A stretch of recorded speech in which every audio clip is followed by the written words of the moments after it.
Hey, welcome back, knife nerds and everyday carry people. It's your boy, the Big Canucker, here on a fantastic Friday. And you may not be watching this on a fantastic Friday, but I gotta tell you, this fantastic Friday is the last day to subscribe and get your name into the draw. Tonight here, after my granddaughter heads home to her dad's, Papa will be sitting at his computer, and I'll be taking all the names off the list here that we have for your subscriber list, and then I'm going to do a draw here after the weekend. I have to put everything in a spreadsheet, and it's going to be quite time intensive. And what you're going to be drawing for is the Extrema Ratio Scout 1, donated by a wonderful viewer, Mr. Anderson. I gotta say thank you so much. This is fantastic. He's the only fella who has said, do not put me in this draw. So 1,000 subscriber draw giveaway is going to be happening next week. It's going to be for this wonderful knife. So we'll do that draw, put it in a spreadsheet. We'll do the random number picker, and it'll pick the number of who the subscriber is, and then we'll give him a little bit of time to get a hold of us, and then we'll be shipping this thing out. All right. So just wanted to kind of do that. All right. Just wanted to go over a couple of things here today. Not necessarily something that I think everybody has, and it's not really kind of a collector thing, but I'm a Spyderco fanboy. I really like Spyderco knives, and I have to say that they're in southern Alberta here. I'm located in Lethbridge. Just outside there's a town called Fort Macleod, and there they have got a new Spyderco store. It's actually a firearms knife store called Alberta Firearms, or Alberta Variety Hardware, located in Fort Macleod. And I ended up picking up these two wonderful blades there I gotta say that I am really impressed with these. And so what we have here is we have the Spyderco 6-inch utility knife, or 6.5, I think is what they call it. And then we have here what's called the Spyderco Counter Puppy. And they're absolutely fantastic blades. And if you want to buy one, either one of these, and you're located here in southern Alberta, stop in and see the folks there at Alberta Hardware and Variety, or Alberta Firearms in Fort Macleod. And I will try to leave a phone number in the description down here if you want to give them a call. I know that they have these knives in stock, and they're absolutely fantastic. So what we're going to do is let's go to the tabletop and let's have a look at them, and we will see what the hits, the misses, and everything in between is. All right. So let's talk about this bugger here right first, which is the 6.5-inch utility knife.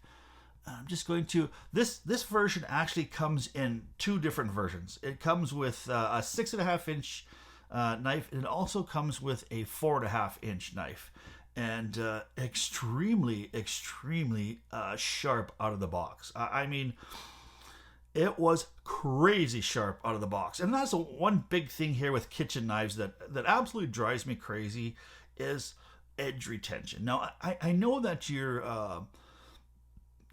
talking about, normally steels that aren't the absolute best at edge retention. And I know you're not cutting through anything that's really crazy. You're just cutting through carrots and stuff like that. But most times you're cutting into, if you're smart with your kitchen knives, you're cutting into like a wooden or even a plastic cutting board, not into like the counters, any granite counters, or even glass. Cutting boards are horrible for knife edges. And that's where a lot of these knives lose their sharpness. And like, I'm like such a kind of a steel snob. Like, 8CR13 MOV is, I hate the steel in a folding knife. And VG10 too for Spydercos.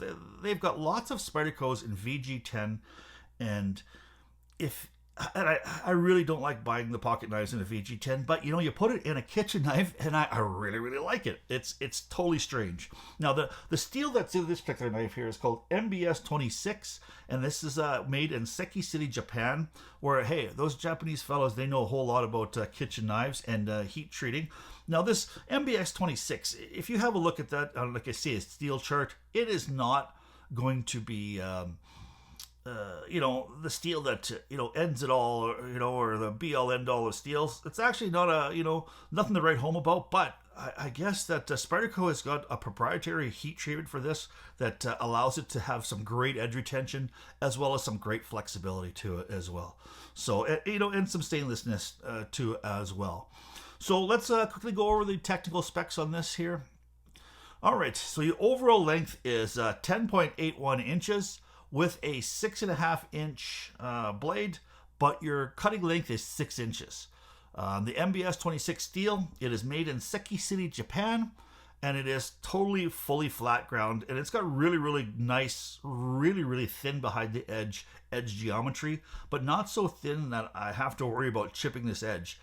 This edge has been going for probably close to 2 months, and I have not put it on any sort of sharpening at all. I've just basically used it in my kitchen on a wooden cutting board, and I've stropped it once in a while. And to me, it's staying really, really sharp. And that's one of the things I really, really enjoy about this knife is the edge holding ability. But there are some things that I don't necessarily love about it. But we'll go over those in a second here. So your handle here is a polypropylene injected handle. That's just a tang inside there. It's probably not a full tang. I'd say it's probably a partial tang. And it's injected molded. It's fairly comfortable. But I've got really, really big hands. And I just wish knives had, especially their kitchen knives, at least the ones that I've handled, had a little bit bigger handles. The other knock that I have on this is this edge here is quite sharp, and I actually do lots of cutting like this with my finger on top, and it's not the crazy most comfortable. I probably would maybe round that edge off a little bit. I might get a file and do that myself. And the other thing that really bugs me is this little heel tick right here. So it looks like you've got this heel. I'm not sure exactly what that non-sharpened part is, but this little edge here is so sharp that lots of times when I'm cleaning this up and I've got a towel or a cloth and I stick it in there and I go to pull back and wipe it off, this seems to catch on the towel quite a bit, and it's pulled a lot of my towels apart and a lot of my tablecloths or whatever the cloths there, dishwashing cloths apart. So I am going to take a little bit of a file and just get that down. And then the other thing, I'm not sure if you can see here, is just at the base of these here is a little bit of corrosion.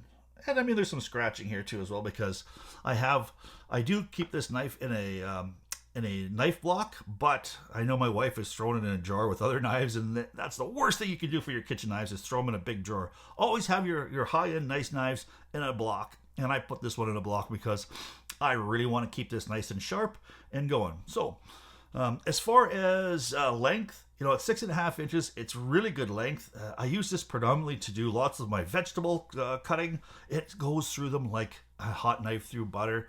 It is still very, very comfortable. Even with this handle being a little bit small, it is still crazy comfortable, and it is crazy sharp. And with this thin edge, you get some fantastic slicing abilities. I've also used this to slice up some pork, especially pork loin, and like a hot knife through butter, it went through there like just unbelievably. Now, I don't have a lot of tomatoes here. I just have this little tiny tomato, and I was just doing a tiny bit of cutting with it, and you can see it's just right through. And I've used this for probably 6 months, and this tomato, now there's that test where you can take the tomato and you can, it's on your cutting board and you kind of run it through. Well, they usually use quite a large tomato, quite a ripe tomato, or not ripe tomato, but a firm tomato. And this is neither. This is a little tiny small tomato, and it's ready to be eaten. As you can see, it's just a little bit on the soft side, so it's not a fair comparison. I'm pretty sure that this knife, especially out of the box, would have cut through that tomato thing like no problem, because I was cutting some tomatoes so thin that my mother-in-law was ready to leave. All right, so that is that. I'll look at this. Now, I do really, really like this knife, of course. Sorry. Make sure I'm lined up there. So you can see, I'll just wipe it off here, and you can see that it will cut. If this is a terry cloth, it would catch that like no problem. And so I am going to file that down a little bit. And there. So, would I recommend this knife? Absolutely. I think you have nothing to lose with this. It's a great kitchen knife. And a lot of times we get kitchen knives that we buy them, they're cheap kitchen knives, and you think, well, what's the end of the world? What's the big deal if I spend, $3 on a kitchen knife from a dollar store? Well, you're going to be spending, especially if you do the cooking and, and you're fixing a meal, and we have to do that pretty near every single day, you might as well have something that feels comfortable in your hand, that does a great job, and that you're not having to worry about sharpening all the time. I just basically take this every couple of times I use it. I have a strop with some compound, and I just basically give it a wipe.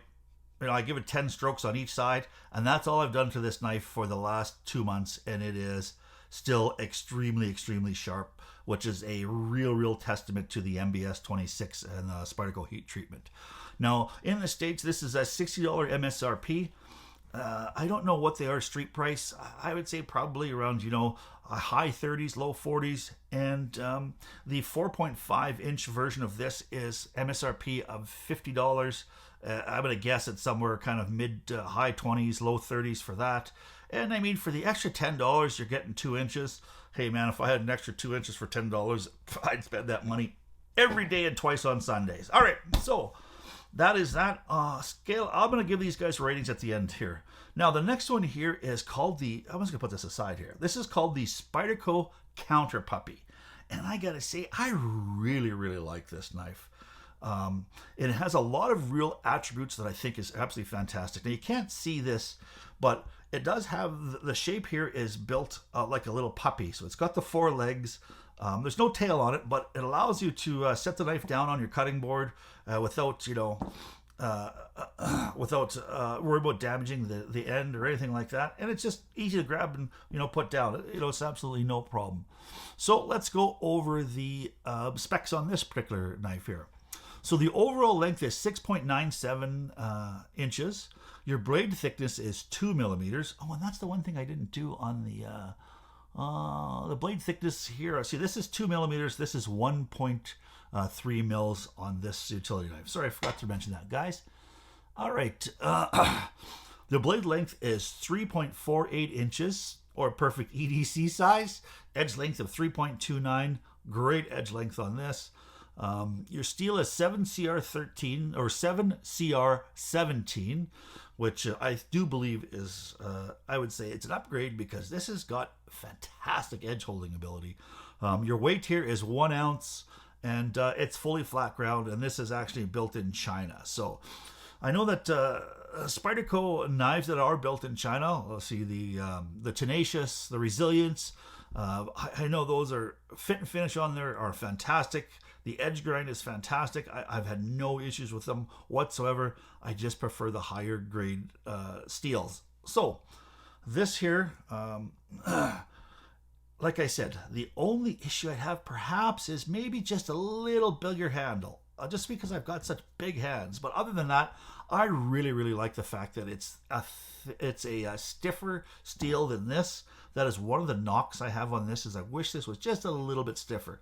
And I know there's probably some reason, some chef reason that it's so good to be able to kind of, get around things. But I like the stiffness. I ended up cutting through a watermelon with this. And as I was cutting through the watermelon, the blade kind of torqued and it went off like that. And I ended up having not very well sliced watermelon. But this knife here also came extremely razor sharp, and like I said, I've owned this for almost 2 months too as well, and I have not put this on a sharpening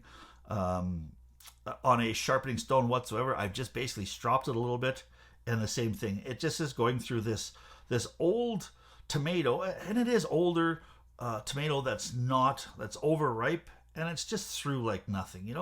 It's got your thing's so thin that the in-laws won't hang around for very long. And you can see that, it's doing an absolutely fantastic job. And you got to think that, well, hey, some of your other steels out there and some of your other kitchen knives, is it worth it to have kind of this upgraded steel? I would say absolutely. This knife here is a Victorinox kitchen knife, just kind of your kitchen prep knife. I bought this probably, I'm going to say 2 years ago. I looked on Amazon. It was the highest rated kitchen utility knife. I think this was about $16 or $17. And I thought, what the hell? I will buy this. And I didn't like this knife from day one. I thought this was way too wobbly. Every time I tried to strop it, it just would bend on me. I just didn't like it. And I have used this to sharpen on my Work Sharp precision sharpener. So this knife here 6 weeks ago was absolutely razor sharp. And my wife has used this occasionally. I hardly use it, and it is like not anywhere near as sharp as this counter puppy in the same amount of time. Like I don't enjoy using this knife at all. But the only thing I wish is this counter puppy had a little bit bigger handle, and as well as this too as well. I wish the handles were, this is a nice big handle here, and it doesn't have that little, see this one here has got this little bit of a thing there, kind of a tail. If they didn't have that tail, if it was more built like this knife would be quite a bit more comfortable. Sorry about that, folks. I have been fighting a sinus infection for about the last 2 weeks, and it gets me once in a while here. But yeah, so that's one of the knocks I have on that. And they both kind of have that. So if your hands fit in there, no problem. Well, then it's absolutely no problem. But even though this knife and handle, these two handles are the exact same, this one here is way more comfortable based upon the fact that it doesn't have that little tail. So that's the one thing that is nice about that. And Spyderco, if you're listening, would love to see this change just a little bit, because a lot of times what that's there for is when you're doing that kind of a pull draw on it, and you want to have, kind of, so it's not going to slip out of your hand. Hey, nobody's should be using this kitchen knife so rough that you need to have that anchor in your pinky finger. So that's just kind of my opinion here. And then some people may also have, some of these competitors for this counter puppy here is we've got an Epicure, and this here is this is probably 3 years old, and this is an Epicure ceramic knife. And the one thing about this is you can't sharpen this, and it stayed sharp for a very, very long time. But as you can see, it's very, very brittle. I don't even think this was done by prying. I think it actually got dropped in the kitchen sink, and it chipped the tip. And you can see, I'm not sure if you can see, but the entire edge is completely chipped. It's completely chipped through there, and it's also a little bit stained too as well. So this knife is clean, but somebody must have cut through an avocado or something, stuck in the dishwasher, and it came on the dishwasher like this, and it's stained. And I'm sorry but it's terrible. It's not sharp at all. And of course we've got something like this, which is, I think I bought this at Safeway here, just a regular grocery store. It would have been probably $3. It came with a little, I think there was a pack of 4 of them. They all were different colors. They got this little, and this is Starfrit. So I mean, it is a name brand, but holds this an edge like a butter knife. I mean, it is horrible. And I am going to use this in a salad here, by the way, for my lunch. But it just mangles this tomato. And I have same thing. I have used the old Word Sharp precision sharpener to put an edge on this. When I first got that sharpener, I took all my kitchen knives, put wicked edges on them. So that's only been a couple of months ago. And this knife gets used sporadically, and it holds an edge like garbage. So so for that, $4 knife, this knife here cost me in Canada here, I think this one here was $27 or $29. I'm going to be able to use this knife continuously for a couple, 3, 4, 5 months before I have to worry about even putting an edge on it. And it makes me happy doing that. Where this here drives me bananas that I have to sharpen this after 2 months of sporadic use because it won't cut through a tomato. And I know that they say maybe use a steel on it. Every time you use your knife, they're supposed to steel it, and it keeps your edge kind of fresh and sharp, with your steel. But who wants to, steel this all the time? And you can see where I have steeled it, and it is starting to dish out a little bit. It's just dog shit steel. That's what I gotta say. Stay away from those if you want some happiness in the kitchen. Go with these 2 Spydercos, even the 3 Spydercos. I don't think you can go wrong with these at all. I'm extremely pleased and extremely happy with these 2 Spydercos. And so let's put these here side by side here. So now, not the same scale as, say, a folding pocket knife. I've got different parameters, but I'm going to say, on a scale of 1 to 10, I'm going to give this one here probably a 7 out of 10. I think it loses a little bit on just this flexibility of this blade. and I wish it was a little bit more comfortable there, and perhaps this little bit here. And the other thing here that I'm going to give it just a little bit of knock, even though it was crazy sharp, and this may be this one only, is the grind was a little bit uneven, and you can't really tell now, but you can see where it got a little thick here at the end, and then it thinned out there. So, and then this side's a little bit different. So, I mean, the grind was a little bit different, on it, and it was just for aesthetics. I mean, it's still nice and sharp, and I am going to eventually probably sharpen this with my Spyderco sharp maker. I think that's the way to go to keep it nice and sharp. And here on this bugger, I'm going to give this probably an 8.5 out of 10. I really like this knife. And the other thing I got to tell you is my wife, excuse me, I apologize. I'm just take a drink of my drink here. My wife absolutely loves this knife too as well. Every morning my wife has, I think, some avocados and some poached eggs and and some bananas in her shake and stuff like that. And every single morning since I bought this knife, I see this knife on the counter after she's finished making her breakfast. So, because I have to clean the damn thing, I notice it out on the counter every single morning. And I asked her, I said, hey, do you like that knife? She goes, yeah, I really like it. And so, in wife who is rolls her eyes every time I talk about my knives, to say that she really likes it means that it's freaking fantastic. It's the best knife she's ever used, because my wife is not very animated when it comes to my knives and my hobby, and she she likes to punish me with that a little bit. So definitely, a recommendation, 7 out of 10, 8.5 out of 10. I don't think you can go wrong with either one of these knives. And, perhaps I'll give you guys a long-term update on both of these. We'll see how they're kind of wearing in after a year or so. But so far, they're holding up really well. I really am impressed with the edge holding ability on both of these knives. And I would recommend getting them. You have absolutely, I don't think, anything to worry about as far as cutting your fruits and vegetables and your meats. All right, so I gotta say thank you guys for stopping by. I appreciate it so much.